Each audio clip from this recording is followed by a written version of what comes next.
Dispatchers help callers on the worst days of their lives. For over 25 years, we've been there.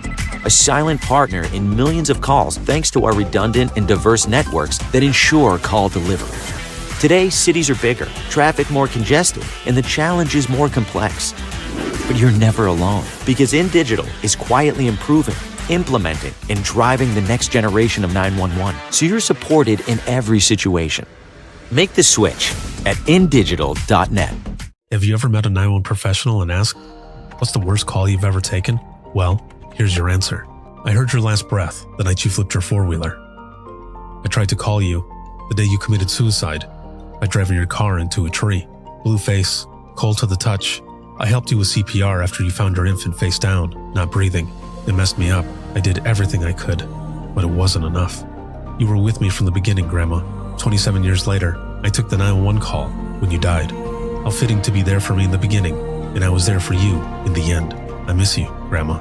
I am 911. This is but a glimpse into the world of emergency dispatch. But what is it really like to answer a call during someone's nightmare?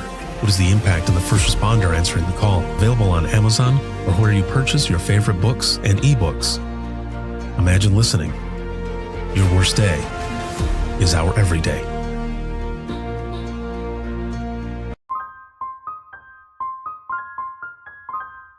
This is Jordan, and you're listening to the Code 7 Podcast Network.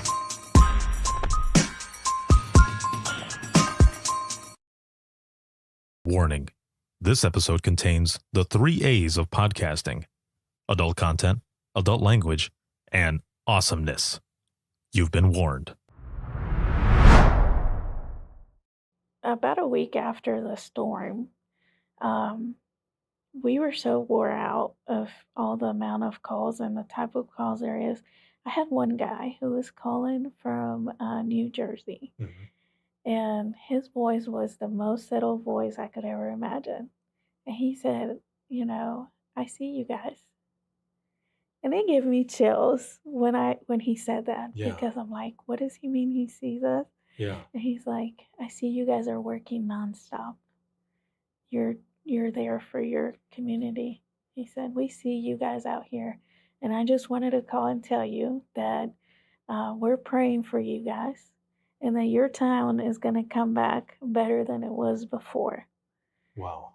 And he said, I hear it in your voice how tired you are, but I just want you to know we see you guys, and we're here for you guys, and we're praying for you guys.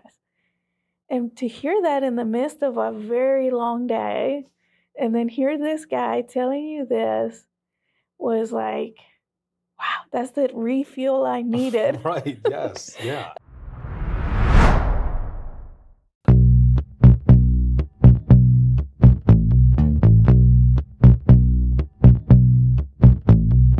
Welcome to Within the Trenches, true stories from the 911 dispatchers who live them.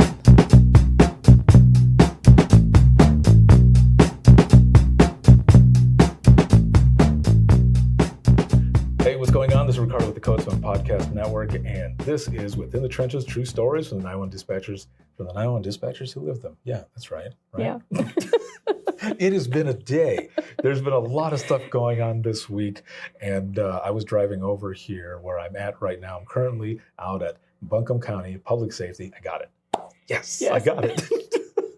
Before we started recording, I was repeating it to make sure that I had it right. But there's a lot of stuff that's been going on this week here in North Carolina. I've been having a lot of fun with everyone, just teaching, recording episodes, and we have got an excellent episode today. But really quick, this episode is sponsored by InDigital, the leader in next-gen core services, and shout out to subscribers. As always, thank you very much for everything. And I am here with Amy, and she's a 911 professional with Buncombe County Public Safety, and we're out here in North Carolina, and just welcome to the podcast. Finally, you were we met virtually. Yes. And that was for Dare to Be Great. You were on there sharing your story as well as your talk and stuff, and it was just amazing. And it's awesome to be here. Got a chance to walk around in your center. You showed me around, introduced me to all your folks there. So thank you for that. That was awesome. You have an excellent center. The screens, dude. Like the screens alone are really cool, man. And the lighting that you have in there, I felt like I was at home. It was really nice. Yeah. Thankfully, we had gotten just renovations a few months ago, so it's brand new.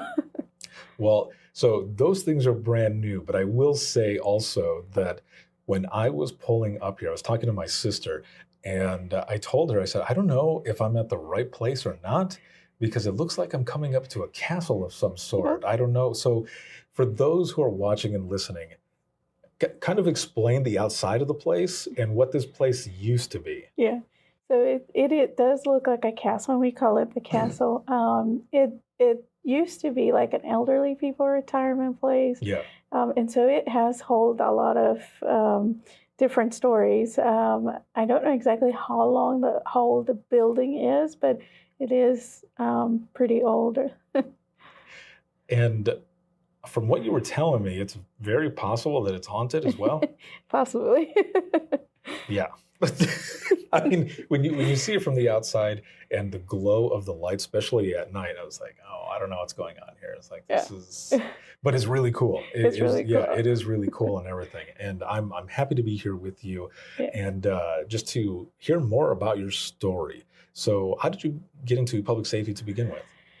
So I actually found the job online. I was working as a translator for the hospital, and I wanted to do something more for my community. I knew how much it was a struggle for our Spanish-speaking community, and so I wanted to find something that would really make a difference in someone's life. And I came across this job, and I thought, well, how good would it be to be able to speak the language when someone is in dire need? And that's how I came across it. And I have no background in public safety, so everything was new to me. I didn't know what I was getting myself into. So you end up coming in. I mean, did you get a chance to do like a sit-along in there or anything like that? No. You didn't even get a sit-along? No. Oh, man. So you really didn't know what you were getting into. So you applied, you go through the process, the hiring process, and then your first day coming in is the first time you see everything? Yeah. Okay, so for those who are watching and listening, kind of, I guess, what was that like for you? Like kind of paint that picture for everyone. You walk in, what is it that you see and how are you feeling during that time? Well, I thought we would only take the calls, but to my surprise, like, wow, do you actually do radio traffic for your officers or firefighters or EMS? And I was like, man, there's more to it, like DCI, checking for warrants. And I'm like, wow, it's not just taking calls. And then seeing like the 6 screens, it was like, wow, how do we handle all this? Right. Yeah.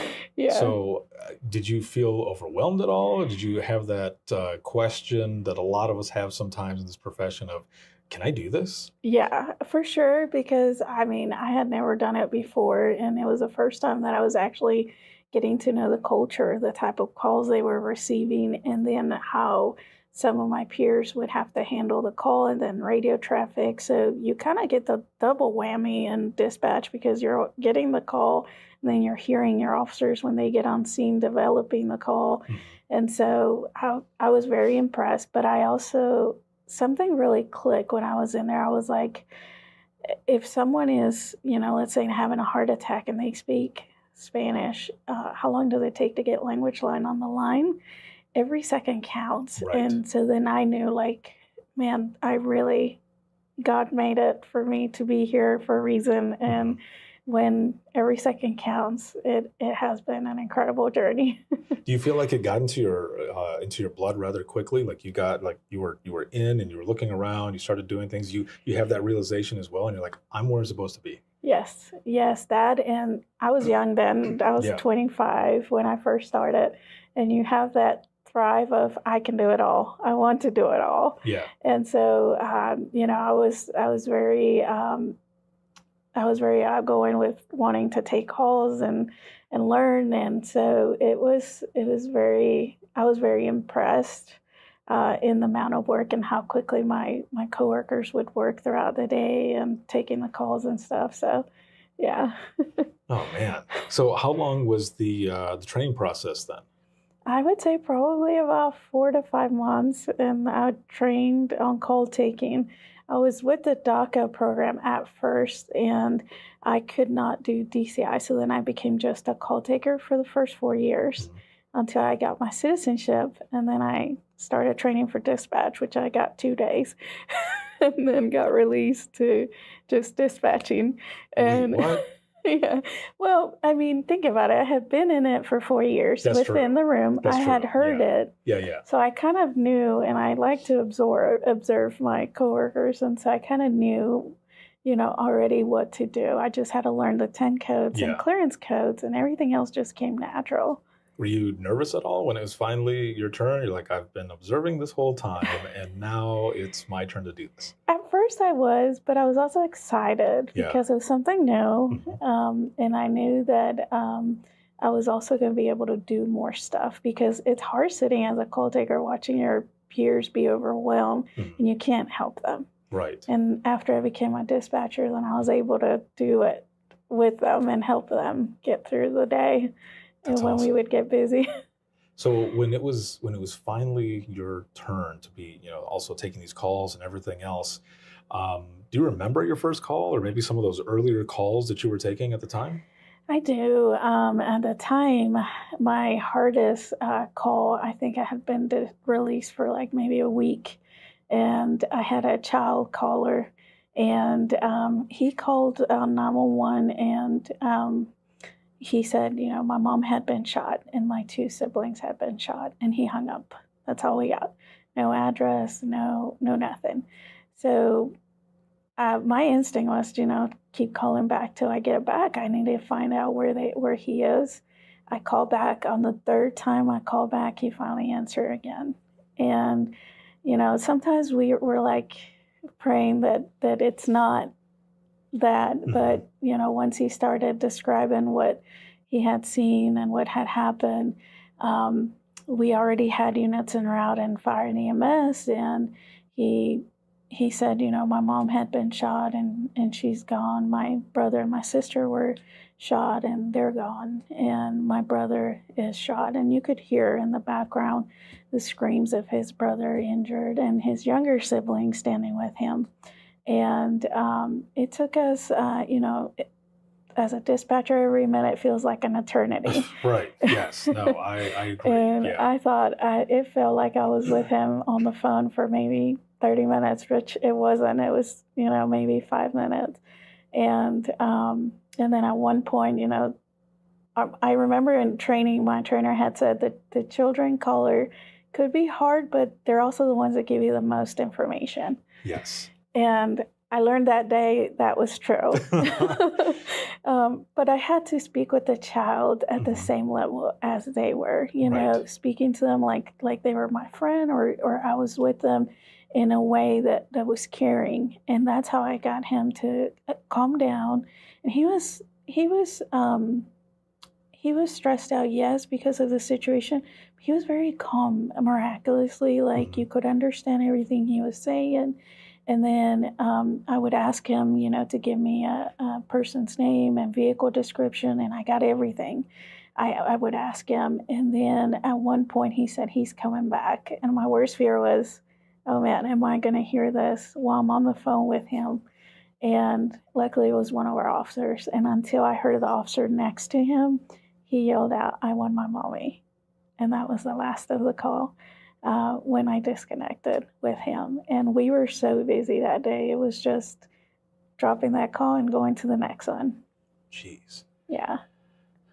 Did you end up getting any closure out of that? Like, did you find anything else out?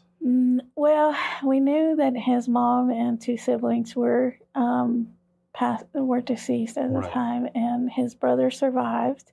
The child had grace wounds. And so did his sibling.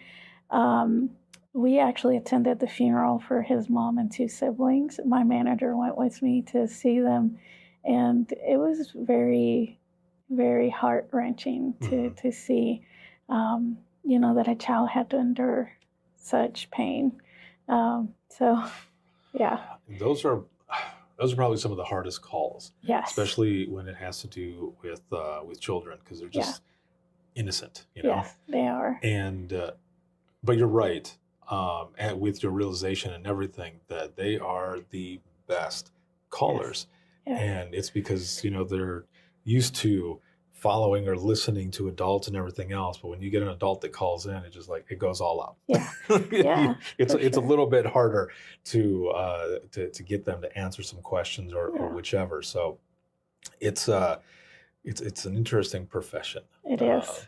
Just through all of it. So, you've got that call that you took early on and all. Was there a debriefing or anything? Or like you said, you went to the next call. Yeah, there was. Following it, we had a couple of debriefings. But I think the hardest part for me was that I had 4 children, and each child was the same age as those children's that were in that call. So it was hard for me not to have that survivor's guilt. Yeah. Because I got to go home, and with him saying, I want my mommy, man, that stuck. And it still sticks to that moment because my children calls me, I want my mommy, and it brings you back to that. Right. Yeah. Yeah. That specifically right there. I can't imagine hearing that from your own kids, and then in 911, for those who are watching and listening, there are a lot of times where there are what we call triggers, whether it's a noise or a scream or like that, and that is definitely a trigger. Yes. And once you have all of these hard calls, you have to figure out how to move forward, like how to manage it and everything. And that one right there would be a kind of a hard one to try to manage. Yes. So with that, self-care, yes, that's a big thing that a lot of us talk about. With that call and some other calls, before we talk about what we're going to be talking about as well, what are some of the ways that after that, what do people tell you, or for yourself even, how did you kind of work through it? Well, unfortunately, when you're young, you feel like you can take on the world. Yes. And at that time, I thought, well, I look around me, everybody seems to be good. Nobody's struggling with it. Why should I? And so we went to the debriefings just to, they tell us that you might hold a piece of the puzzle that might help somebody else. So I went to them and I attended them. But then after that, everything was silent. Everybody seemed to be back to normal. And honestly, I had never experienced something like that. So I didn't know what to look out for. I didn't know the reactions you should be feeling or how to react to it. And for a lot of years, that was an issue. And finally, once I was able to get to responder services that we have here, thankfully they were able to help me process it, cope with it, utilize an EMDR or prolonged exposure therapy. That has been great help. Yeah, and also you've got a friend down here that people may or may not be able to see, but you have Sophie here. Yes, she came in after 4 years of being here. Finally, I learned about service dogs and how they can help you with mental health. And the misconception of them just being therapy dogs and what's the difference between one and the other. Yeah. I educated myself on how they could help me and how I could bring them to work if you file, your documentation with your agency and get them certified and everything. And that has been an amazing help. That is always good. And I wish when I was in dispatch, not that it was really that long ago, but I wish that when I was there were more, people talking about emotional support animals, because that's definitely a big thing. There are a lot of dispatch centers out there that have ESAs now. Some folks, they have different ones. So they have reptiles out of Georgia and Indiana. They've got a skunk. In Colorado at Aurora 911, they have a little lamb named Muffin, which I will be honest. In the beginning, I thought they were joking around with me, and they're like, "No, no, no, no. We do. You'll meet her when you come in." I'm like, "Okay, okay." And yeah, sure enough, we were recording some episodes. Open the door, and she comes running in. I was like, it was like a little kid. I Yeah. was like, oh, I was like, look at this. Yeah. And she's just kind of jumping around and like, moving in and stuff, just like Oh, I've seen, Sophie do and everything. And I thought, oh, she must have known I needed a little bit of a yeah. hug or something. So Yeah. yeah, no, ESAs are amazing and Yes. very, very well, just awesome to have in a dispatch center, especially for the mental health and wellness Yes. for a lot of people Yeah. that are dealing with these things. So I want to segue now into something that happened fairly recently, and that is Hurricane Helene. And just driving over here before it got dark, just look, and I don't know if that's the way it was before or after, but just being on the highway and looking on the side, things look decimated. Yeah. Like the trees just look like they're completely snapped. Some spots it just looks like it's just blown away. And I was talking to my mom and my aunt while I was driving over here, and I was telling them, and they said, well, you need to be careful. And I said, well, I'm going to be careful. I said, but I'm on the main highway. I said, I'm just telling you what I see off the side. And if that just little bit, looks like that, I can't imagine what the rest of the areas look like. And Yeah. one of your coworkers actually showed me some video footage of the area, what it looked like in the daylight. And I can't even imagine. So, so for you, from what you remember, I guess kind of either looking at the Weather Channel or whatever you were looking at, seeing it coming up. I mean, what was that like for you and your crew, really, as you saw it coming up, and I guess just trying to prepare for whatever was about to happen? Honestly, we all left our homes not knowing what it was going to be like. We were coming in that morning at 7 o'clock in the morning is when we do our shift change, and the wind started to pick up when we were driving in. So we knew it was going to be, we've always gotten alerts for tropical storms, but we had never seen anything to the extent. And things change so quickly. It was, within 20 minutes after or an hour or two, we were seeing the transition of the calls from, being either escorts to a shelter or to swift water rescues. And it just everything changed so quickly. And there were so many calls that it was just incredible. And we were, as you've seen in the room, we don't really hear much of the noises outside. So we were really finding out how things were on the outside from our callers, really, because we were just so busy. We really didn't even have time, to blink, perhaps, because we were just going from call to call. Do you have cameras like on the outside of the building? Yeah. So were you able to see like some of that, just like, I don't know, maybe trees blowing or just like the amount of rain that was falling? So honestly, for us, we were so busy, we couldn't even look above what our screens were because we were going nonstop. You say that you didn't have a chance, really to stand up or look around or anything like that, because also, when I kind of picture what was going on during that time, and because I've seen the inside of your center, all of like the way the cubicles are, I remember when I was in dispatch, I'd be able to kind of just look up over a little bit and just see all the craziness that's going on, the phones going off, all this other stuff. And, you kind of mention as well that when you're sitting in there, there's a certain tone that was going off. And that was for calls that were on hold? Yeah, like they were on the 911 queue waiting to be picked up, and it almost sounds like a fire alarm, and it's that loud. And it's just to remind us that, hey, we got a call on hold waiting to be answered in the queue.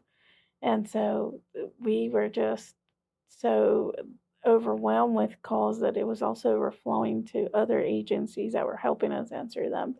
And so I just remember looking up, and my coworkers answering the officers and radios, writing down stuff on sticky notes and paper and passing them on to the EOC, because they also had their search and rescue teams that they were sending out. So we were trying to relay the most critical calls to them, to be able to rescue people when they were in dire need. And so it was just, I had never seen so many calls in my entire life altogether.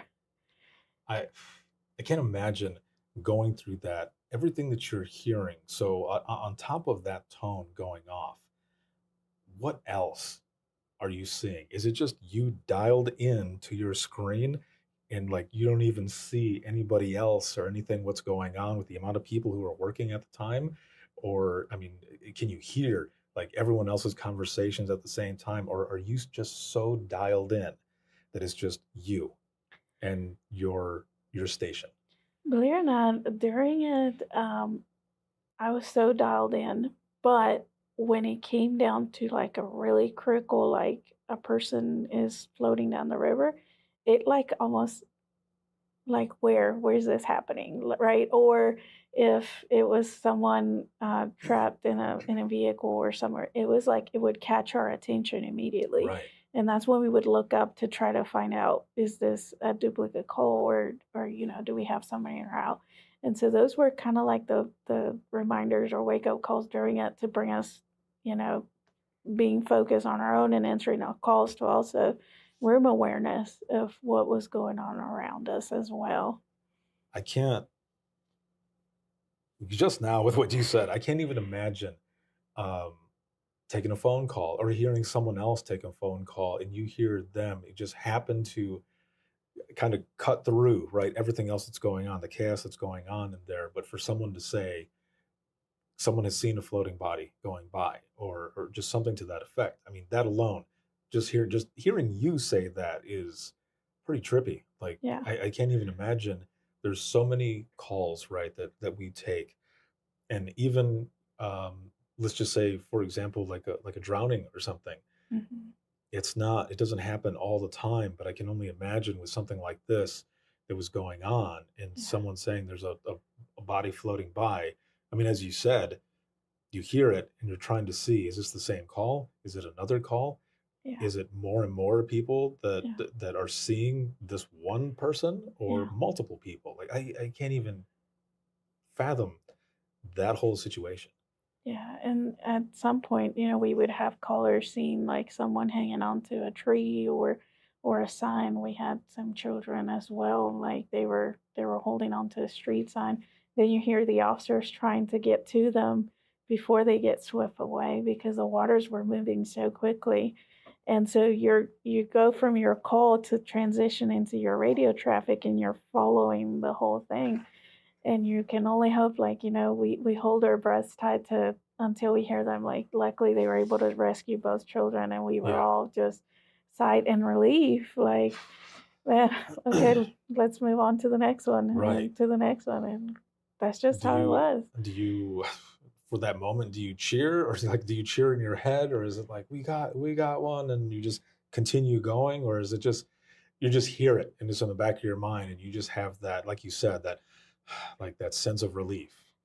I think during it for us, it was like, man, that was good. They were able to rescue it, to remind us that even though it was such a catastrophic event, that there were some good instances where a good outcome was, because Right. it's so easy to get synced into the bad calls, that when we would have those, it was like, a moment to cheer on, a moment to emphasize, like, this is why we're doing it, to keep saving lives Right. during it. And so, man, and Sophie was there, reminding us as well, headbutting us during it, like, hey, come on, you need some time. Yeah. I'm sure she was working overtime like with everybody else, right? Everything going on and Yeah. stuff. And, I can't even imagine, for her as well, because I'm sure, she, after a while, starts to feel it as well and stuff. So you've got all of this that's going on, but along with hearing that, there might be people floating by, or houses floating by, or whichever, officers trying to get to folks, what are some of the types of calls that are coming in? Are there people that are calling for help, and you're just going to have to get on the roof, or like what types of calls were kind of coming in? As long as you feel comfortable talking about it, right? Yeah, so some of the calls, started when the mandatory evacuations started happening. We had some callers who didn't have a vehicle, so we needed to do escort calls. And they quickly, within 20, 30 minutes, turned into swift water rescue because the water started to grow and rush through so quickly that for many, they didn't even have time to get out, or they got out in their car and then got stuck in their car. Yeah. And trees were falling so much that it blocked roadways, or some roadways were washed off. And then we had some Spanish speaking callers who had a split second, like we had to translate for them to be able to get their address and where they were. And so a lot of them, elderly, couldn't get to higher grounds because of their disability or whatnot. So we had to do the swift water rescues. We had a father with his wife and child. I took a call for him, and he was already on the roof, and the water was reaching the roof, and he asked, what to do or needed help. And at the time, all we could do was, seek higher ground. And he understood the message, and he said, "All right, I'll let you go so I can help my wife and child." And the line disconnected.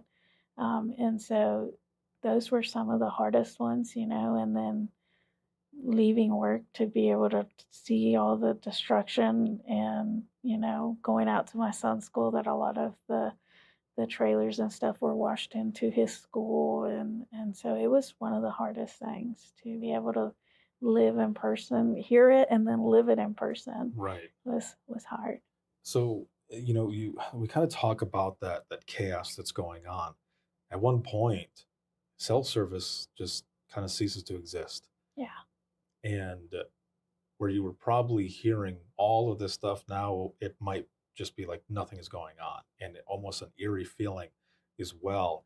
Are people still able to call in? Not so much call in, but are they able to text in? Or how are some of those things going? And if they are you able to respond, and are they even responding back? So I noticed like an overwhelming amount of 911 texts when the phones went dead, and the cell service went blank. We were still receiving 911 texts, but when we were texting back, we weren't getting an answer, or if they were answering, it was taking a very long time for it to come back. And so, and some of them were very serious calls that were coming through as a text. And I had the one with the breech baby, that they could see the baby feet, but they couldn't get out because the road was completely washed off. So the only way that they could be rescued by helicopter. And I went home knowing that day, that whether or not knowing whether or not they could even be rescued, that if that was a possibility. And thankfully, I found out a few days later that they were able to be rescued and that a baby girl was born. And so that was a big sense of relief. That is just really a kind of a beacon of hope to be able to have something like that happen throughout all of this chaos that's going on. But also just kind of backtrack a little bit. When the cell service goes out, what is that like now for yourself? And I'm sure your coworkers are feeling the same thing, because I'm sure you're trying your best while all of this is going on to kind of think about your families, because you're all here. You're completely separated. You leave home to come here and do what you have to do through your service in this profession, and they're out there. And in the back of your mind, while all of this is going on, you're also thinking about them, and where you might have been getting text messages before, now cell service is gone. What is that even like now with your families? Well, I mean, we were sitting in our chair, and when the cell service went out, it was the biggest sense of helplessness we could ever had, because some of our coworkers, lived deep in the country and they couldn't get a hold of their family. We didn't know if they were okay until we got off and were able to physically go see. And for some, they couldn't find out till the next day. Yeah. And it was the hardest thing that we were incommunicated for a few days until we finally had cell service, and it was tough because you didn't know. But we had some sense of idea the areas that were affected the most. So we held to the hope that the areas that some of our families were in were okay, Yeah. because they didn't get hit as bad as other areas that we knew were in the flood zone. Yeah. Oh, man. You kind of mentioned, everyone was in here working like crazy. I mean, there was like 10 or so people in your center when you were touring, giving me a tour out there, which thank you again for that. But I can just imagine how much more packed it was in there. And in here, we're currently in the EOC room. The amount of people that are in here working on all of this stuff. I mean, did you have people in here that were taking calls, or maybe not so much taking calls, but um, I don't know, just calling people for, could you even call anyone for like trees down, wires down? Like a lot of times in big storms or minor storms, this was an enormous one. You're calling for stuff like that, but can you even do any of that? Well, we had every desk filled up. We had coworkers who had stayed over and helped out and take calls, and we even had other desks that were also taking calls. Some of our higher upper management were helping us as well at times when they were available, and EOC was in here as well, and they were helping us dispatch the calls to the rescue teams. But even so, even with that, it was just such an overwhelming amount of calls that we still had calls coming in holding, and we were going through them as much as we possibly could. And when the TER teams arrive, man, that was like the biggest sense of relief Yeah. we all got. Everybody sighed in relief when we started seeing our TER team members come in. Yeah. And then we started hearing their stories when they were asked if they could come, and they were told, that they weren't going to have the basic necessities, water, this and that. And they say, I still pack my stuff and I wanted to come and help you guys. Wow. Yeah.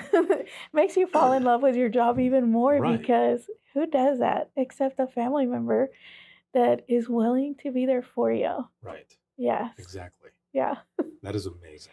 And I love that.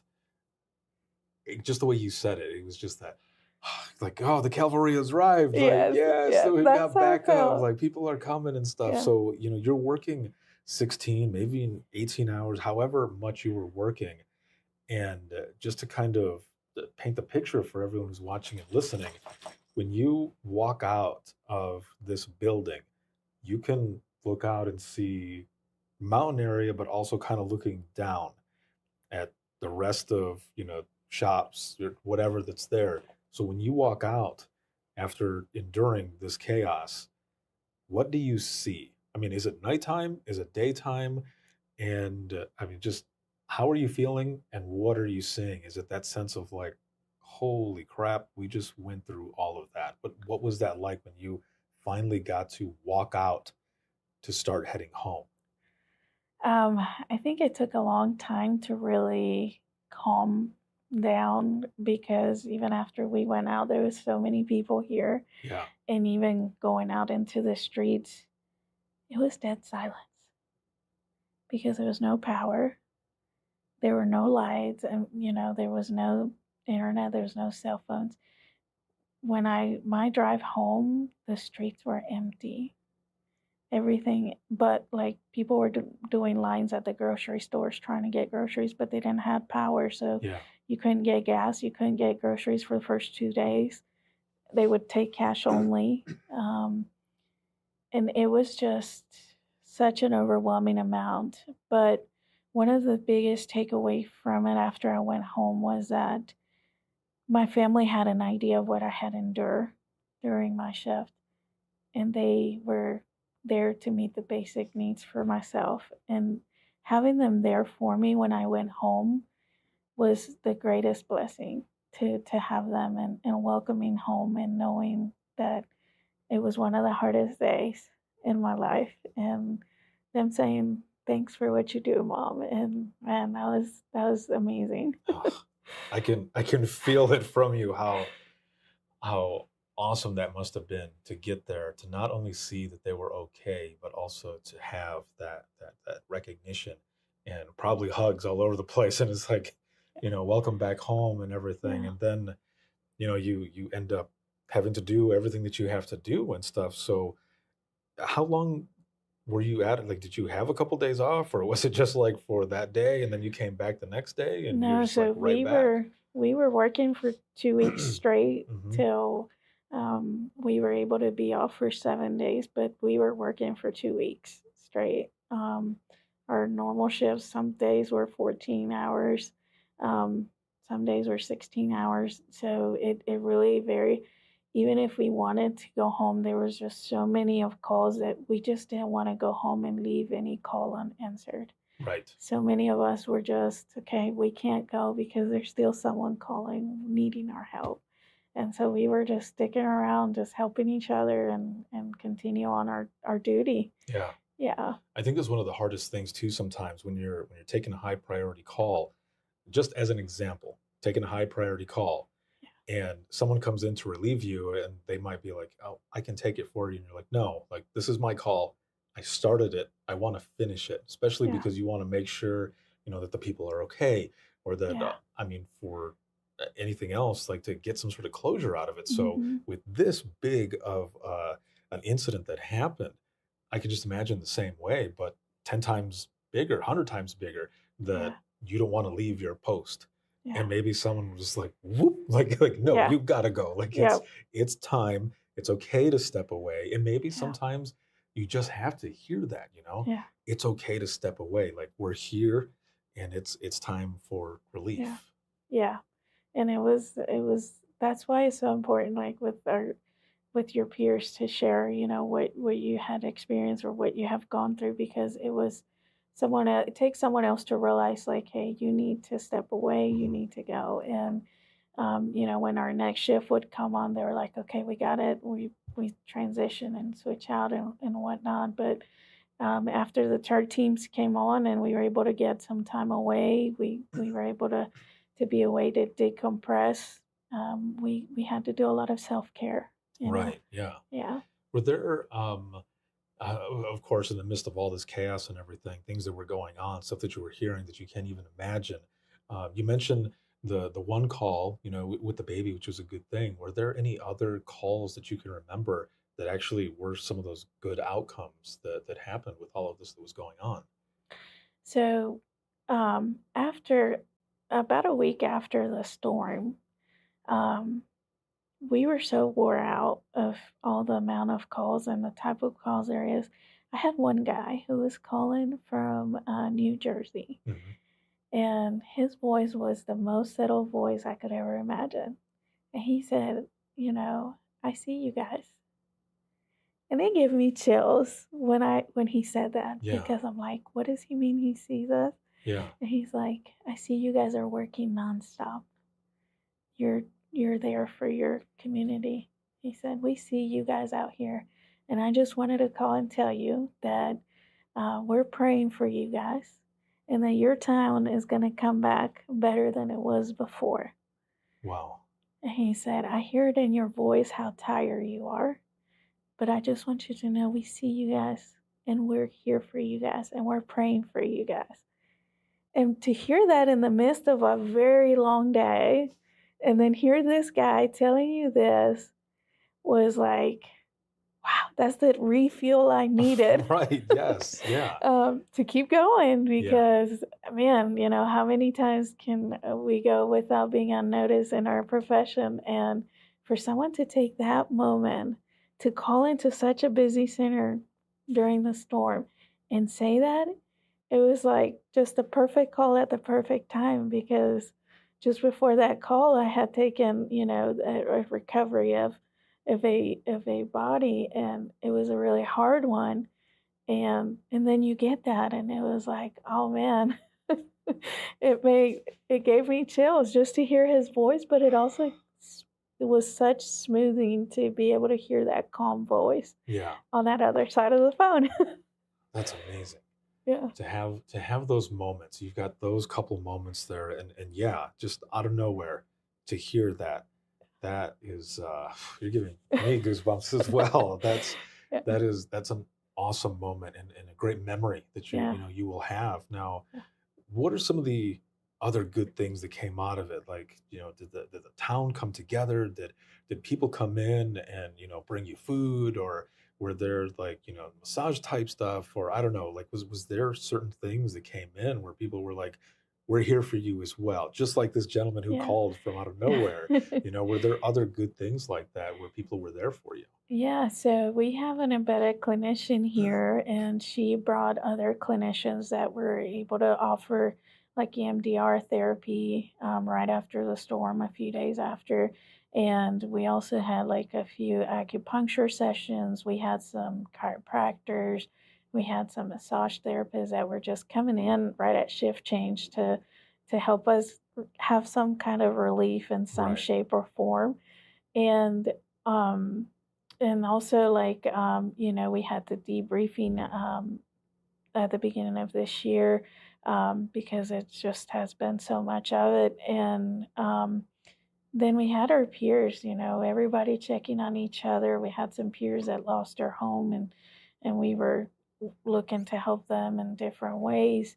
And then meeting those TERP members from other parts of states, we made bigger connections, Yeah. more friends, and they became our family. They came to help us and to our rescue, and that was our biggest takeaway is that our family grew even bigger. Yeah.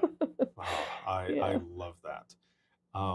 As we're getting towards the close of this episode, which again, it has been amazing to be here with you, meet everyone, and hear more about your story and everything that you all went through. What are some things that you want folks to know about, more so about what happened during this time, during Helene, the hurricane that came through, and, some of the things that you guys endured? Like, what are some of the things that you want people to know? I think I want people to know and remember that even though it was such a big catastrophe and that no one could have prepared us for it, it remember the good stuff, the good outcome that you had, and the difference that you made in each and everyone's life. Because even though we had such an overwhelming amount of calls, at least we were here to receive as much as we could, and we were there for them when they needed us the most. Yeah.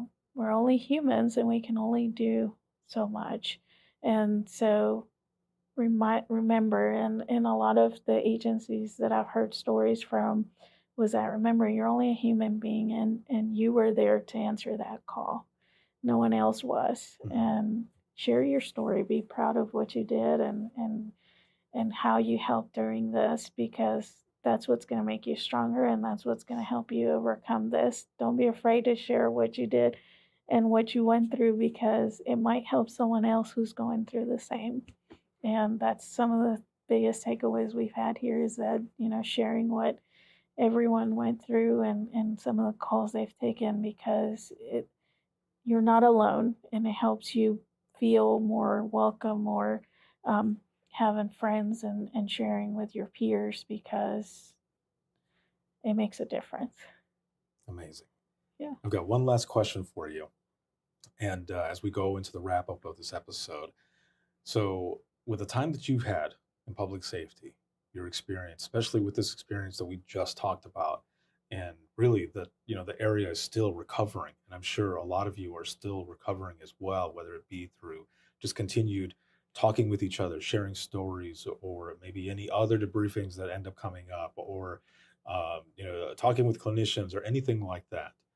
If you could go back in time to the beginning of your public safety career to talk to yourself, and it's not to change anything, telling yourself about certain things that are going to happen or whatever. It's not to change anything, because I feel as though, we sometimes there's some hard lessons that we learn, or there's things that we experience that maybe make us, stronger, or things that just we've lived through that bring us to where we are at today.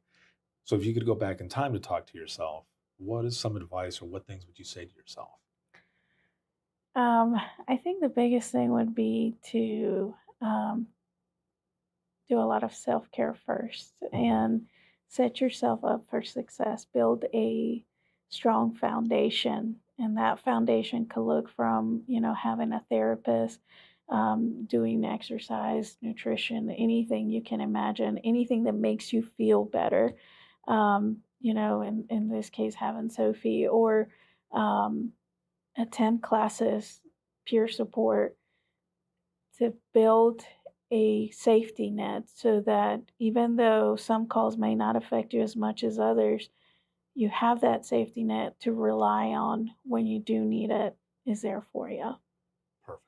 Yeah. Thank you so very much. This has Yeah. been awesome. And just thank you for everything. I mean, the Yeah. hospitality, just coming in here, the way the building looks and everything else is just awesome. I'm so glad that we were able to do this and meet in person versus virtually when we were doing the stuff with Dare to Be Great and all. Yeah. And just thank you for what you do in this profession. Yeah. It's Yeah. been amazing. So Thank you for very what you much. do.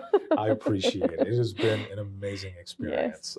For those who are watching and listening, if you have any comments, questions, or you ever want to be a guest on the show, you can email us, and that's going to be wttpodcast@gmail.com. And you can find everything on links. That's links with 2i's.co/WTT podcast. And we got Sophie up here now. Yeah, what's going on, Sophie? She's just kind of looking at me like, what? This episode has been sponsored by InDigital, a leader next gen core services, and you can see this on Facebook, LinkedIn, X, as well as YouTube, and you can listen 24/7 on Apple Podcasts, iHeartRadio, Spotify, your favorite podcasting app, and withinthetrenches.net. Have a good one, everyone, and we will see you all in the next one.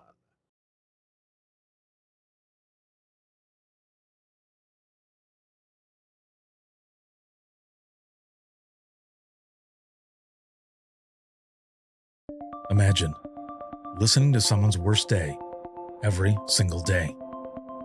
Imagine listening as someone experiences life, through their worst nightmare to the miracle of birth or a life saved. I'm Ricardo Martinez, a former 911 dispatcher, and for years, I've been recording the voices of a hidden world, ours. I've provided a space for 911 dispatchers to share their powerful stories. It started as a peer support session and continues. Dispatchers sitting together, sharing out loud, or writing down what they couldn't say. Some stories will grip you. Stories of heartbreak, resilience, and calls that haunt us long after the line goes quiet. But imagine listening is more than heavy emotion. It's about healing. It's about laughing through the chaos, lifting each other up, and reminding the world that dispatchers are human too. The lighthearted will balance the heavy. Experience the power of storytelling, a podcast for the thin gold line and those who want to understand it. This is Imagine Listening. Your worst day is our everyday. Subscribe now wherever you listen to your favorite podcasts.